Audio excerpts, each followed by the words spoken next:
Welcome to the Finances for Study Abroad at Brandeis workshop. In this workshop, we want to go over exactly what to expect in terms of the bills that you will receive when you study abroad, scholarships that you can apply for, and overall how financial aid can apply for study abroad.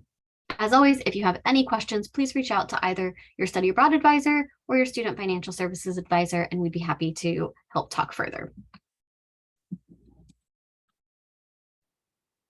A quick overview on who you pay, you can think of this in three different buckets. So first, there's going to be a bill from Brandeis. Second, there's going to be a bill from the student study abroad program. And then there's going to be additional charges that you can expect to pay while you're abroad that aren't included in either of those bills. And we're going to talk through each one of these now. So first, your Brandeis bill. So you can expect to receive this at the same time you usually do. It can be paid in the same way it usually is. And what you're going to expect to receive on your Brandeis bill is charges for the Brandeis University tuition. So students continue to be charged Brandeis tuition when they study abroad. So whether you're staying here at Brandeis or you're going on any program around the world, you continue to pay the Brandeis tuition amount. You'll see the required student fee.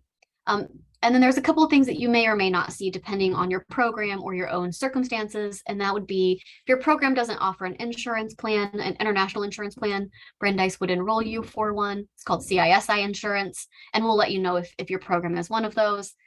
And then if you also you typically enroll in the Brandeis University student health insurance, you would also see that charge as you normally would. So that's your Brandeis bill. What you should not see on your Brandeis bill would be any room and board charges, because those are going to come directly from the study abroad program that you go on.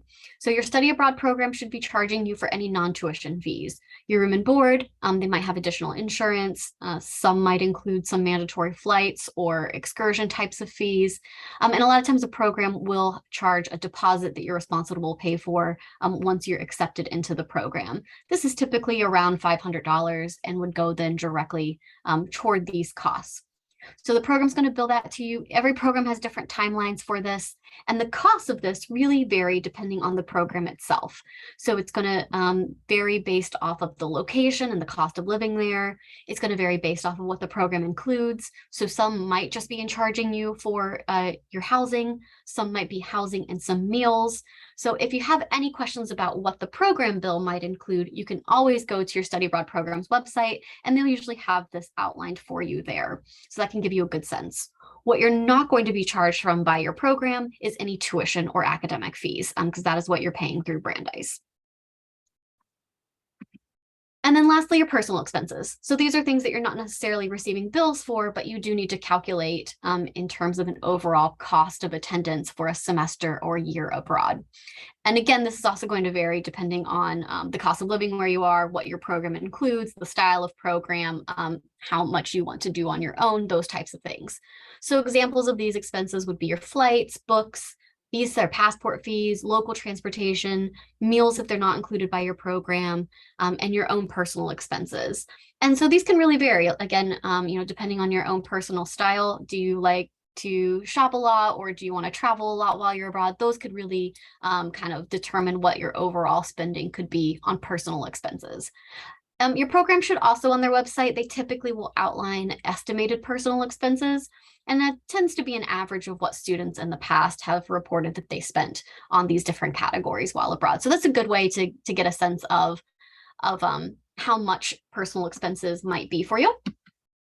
Another way you can start to get an idea is just by looking at the overall cost of living in the place where you're going to. So in this example, this website, expatistan.com, it's a fun site to use. You can compare the cost of living between two different places.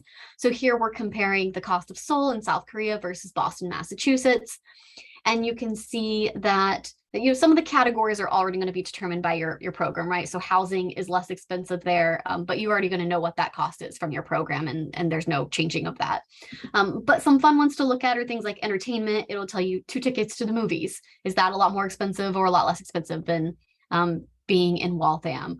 Or a cappuccino, how much does that cost? And that can just give you a sense of, what are some of those day-to-day living expenses, and how could those possibly add up over the course of a semester?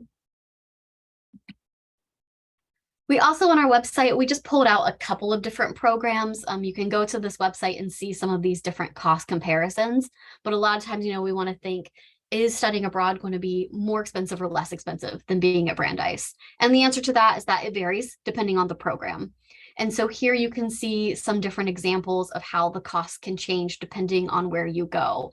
So like I mentioned before, that tuition, the required student fees, that's always going to be the same. You're going to pay that to Brandeis. So it won't change whether you stay on campus or you go abroad. But here are these housing and personal expenses can really vary depending on where you go. So something like going to Maastricht University in the Netherlands is somewhat comparable to being at Brandeis. And this is, with personal expenses of $1,000. But if you want to jet off and travel every weekend, that can certainly add up over the course of a semester. In comparison here, this university in Merida, Mexico is significantly less than being at Brandeis because those housing, meal costs, and airfare are all a lot lower. So this is just to kind of give you a sense. Study abroad advisors or financial aid advisors would also always be happy to help pull this information for you. So you might be thinking like, okay, this is a lot of information. There are a lot of costs here, and I'm concerned about this. There are scholarships you can apply for. And I just like to note that the Office of Study Abroad, one of our core missions is that students are able to study abroad if that is something that they wish to do, regardless of their financial background and regardless of many other backgrounds. So we're here to support you and support you being able to feel very comfortable about your finances while you're abroad. And so if you're looking at these costs, like my dream program, it's more expensive than being at Brandeis. What can I do? Or, I'm just really concerned about overall spending. Scholarships is a great answer for that. And our office will work closely with students to go through different scholarship options. So a few examples here of scholarships you can apply for. There's the Brandeis Sacker Study Abroad Scholarship. You should have seen a question in your online application asking if you receive need-based financial aid, and if so, would you like to be considered for the scholarship? There's an additional essay question to do for that, but that's all you need to do. Programs will also have scholarships. Many of these are need-based, but some do have merit-based scholarships. And overall, most scholarships are need-based. Merit-based ones are less common, but there are some, especially from programs that you could look into. There's a scholarship called the Gilman Scholarship. It's a national scholarship that students who receive a Pell Grant are able to apply for, or dependents of active duty military members. And this scholarship awards up to $5,000 towards study abroad. It's a great resource for students. We're really proud that we've been named a top producer of Gilman Scholars over the past 20 years. Brandeis ranks very highly each year in the number of Gilman Scholars that are awarded. So please, if you receive a Pell Grant or are dependent of an active duty military member, please talk to us. And there's a lot more outside scholarships as well. So these are just a few examples. Our office works really hard to send out many emails and reminders whenever a scholarship comes up to anyone who might be eligible for them. So if you're watching for those emails from us, you should see those types of notifications. And then lastly, I want to talk about financial aid and how this applies to study abroad. So what kind of financial aid can go with you abroad? And the good news is that most can go abroad with you. So institutional scholarships and grants are eligible to go abroad. The most common one of those is Alumni and Friends Scholarship, but the majority of different types of institutional scholarships are eligible to go abroad. If you do have a question about your specific one, you can always ask Student Financial Services and they can help clarify that. You can also bring federal and state scholarships if they meet requirements. So here's some examples. Pell Grants, state scholarships, Gilbert Grants, faculty staff tuition remission are all eligible. And most loans are also eligible to go abroad with you as well. There is some federal aid that cannot go abroad with you and various institutional aid. So the first would be the Malkin and Slifka scholarships. Federal work study and university employment cannot go abroad with you since you wouldn't be eligible to work abroad. VA benefits, if you receive those, they can go abroad, but only to very specific programs. So please work with a study abroad advisor if you want to talk through that further. And then lastly, if you're a Wien scholar, you can study abroad, but your scholarship can only go toward the cost of the Brandeis tuition. So not toward any of those additional room and board fees from the program. So that's a big consideration to keep in mind. And definitely let us know if you have any questions about that. The other thing I like to know about financial aid is that if the cost of your program add up to be more expensive than it's going to be at Brandeis, you're not necessarily awarded extra aid for that. In that case, that's where we want to really look at scholarships, which we can 100% do. And then the other thing to know is that if the cost of your program is overall less expensive than being at Brandeis, your aid can get adjusted down. And usually that starts with your institutional scholarships, like the Alumni and Friends Grant. So that's just something to be aware of and know when you're working with your financial aid advisor, they can go over that information with you. That also would play a role if your program is less expensive and you start applying for scholarships, that can also impact your aid. And that's something that your student financial services advisor can let you know how much outside scholarship you could receive before it impacts any aid. We do have a whole financial section of our website. It has information on affording study abroad, how the billing works, your financial aid. It goes into a lot of details. There's a whole page on scholarships that you can apply for. So please check that out. It has some different tips and also has some information on a budget worksheet that I'm going to talk about in just a second. And that helps you kind of know these overall costs and how your aid can transfer abroad. So the budget worksheet or program cost sheet, once you start your application for study abroad, you'll have access to this. If you'd like to access it sooner, please let us know. But if you go into your study abroad program application and you go to the program info tab, that will pull up this program cost sheet.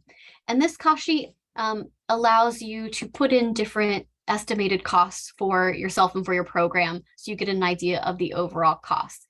It's always going to automatically put in the tuition and the undergraduate fee. You can add in that Brandeis insurance plan if you usually get that. If you need the CISI insurance, you can add that in here, but otherwise your standard's always going to be Brandeis tuition and fees. And then it has a section for non-Brandeis charges. So anything from your program, that's where you're going to go to that program website.